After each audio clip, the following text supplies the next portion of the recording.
सोचिए जरा, एक सुबह कोई उठता है और पता चलता है कि किचन की सबसे जरूरी चीज रसोई गैस है ही नहीं।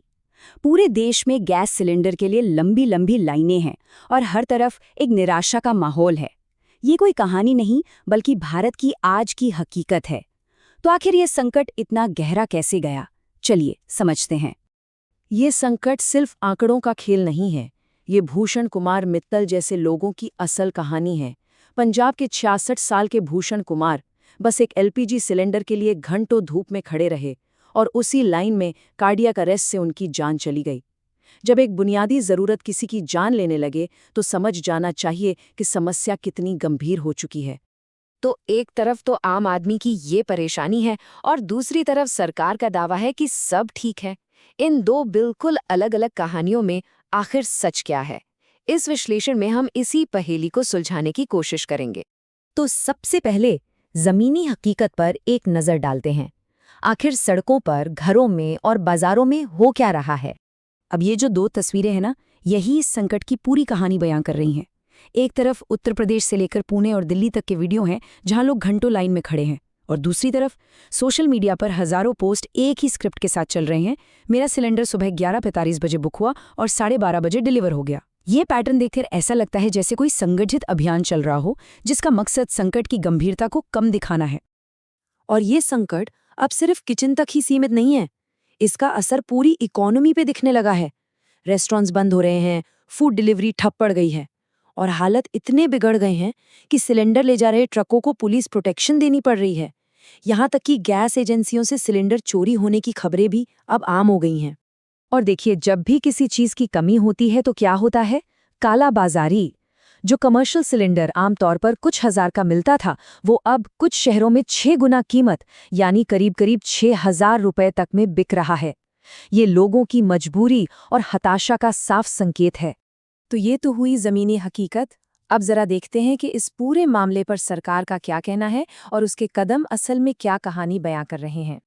तो 12 मार्च को पेट्रोलियम मंत्री ने संसद में बिल्कुल साफ साफ कहा कि देखिए, कोई कमी नहीं है और ये जो कुछ भी दिख रहा है ना, ये सिर्फ पैनिक बाइंग और जमाखोरी का नतीजा है। लेकिन यहीं पर एक बहुत बड़ा सवाल खड़ा हो जाता है। अगर सच में कोई कमी नहीं है तो फिर सरकार ने वो कदम क्यों उठाए जो किसी गहरे संकट की तरफ इशारा करते हैं। यहाँ पर सरकार के शब्दों और कामों में एक बड़ा गैप नजर आता है। एक तरफ तो कोई कमी नहीं का दावा है और दूसरी तरफ कीमतें बढ़ाई जा रही हैं, सप्लाई काटी जा रही है और बुकिंग पर भी पाबंदियां लगाई जा रही हैं। अब ये कदम तो किसी सामान्य स्थिति के संकेत तो बिल्कुल नहीं लगते। तो सवाल ये उठता है कि हम इस सिचुएशन में पहुंचे कैसे?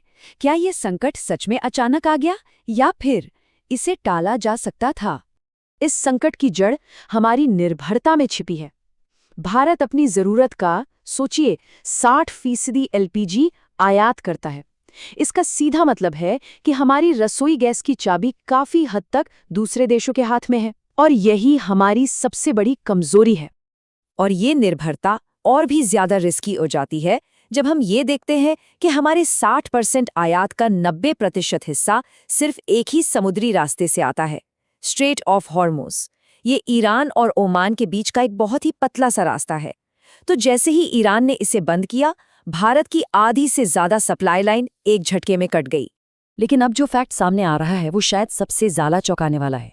140 करोड़ लोगों के इस देश के पास मुश्किल समय के लिए सिर्फ 2 दिन से भी कम का एलपीजी रिजर्व है। इसका मतलब है हमारे पास कोई बफर, कोई सेफ्टी नेट था ही नहीं।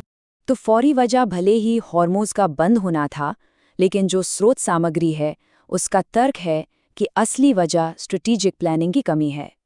जियोपॉलिटिकल एक्सपर्ट्स को ये अंदाज़ा था कि ईरान पर हमला हो सकता है और ये रास्ता बंद हो सकता है, लेकिन इस आने वाले संकट से निपटने के लिए कोई ठोस तैयारी नहीं की गई थी। तो इन सब वजहों को समझने के बाद अब सबसे बड़े सवाल पर आते हैं, ये संकट आखिर खत्म कब होगा?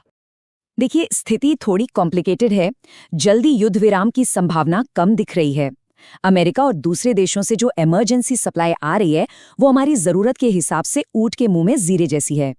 और जब तक लड़ाई जारी है, हॉर्मुज़ का रास्ता खुलना भी मुश्किल है।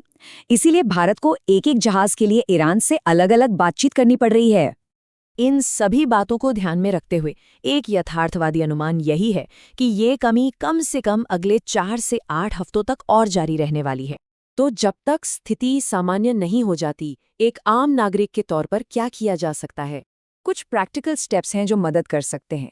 अगर किसी के यहाँ बिजली की सप्लाई भरोसेमंद है, तो इंडक्शन कुकर एक अच्छा ऑप्शन हो सकता है। जहाँ पाइप्ड नेचुरल गैस यानी पीएनजी उपलब्ध है, उसके लिए रजिस्टर करा सकते हैं। कालाबाजारी की सूचना हेल्पलाइन पर जरूर दें। और हाँ, सबसे ज़रूरी, घबराकर अतिरिक्त सिलेंडर जमा न करें, क्योंकि इससे उन लोगों की मुश्किलें और बढ़ जाती हैं जिन्हें वाकई इसकी ज़रूरत है। लेकिन अंत में इस संकट की असली त्रासदी शहरों में नहीं, बल्कि उन गांवों में है जहां उज्ज्वला योजना के बाद महिलाओं को धुएं से आज़ादी मिली थी। आज वो फिर से लकड़ी के चूल्हे पर खाना बनाने को मजबूर हैं। ये संकट हमें एक कड़वी सच्चाई याद दिलाता है कि जब प्लानिंग में चूक होती है तो उसकी सबसे भारी कीमत हमेशा सबसे कमज़ोर व्यक्ति ही चुकाता है।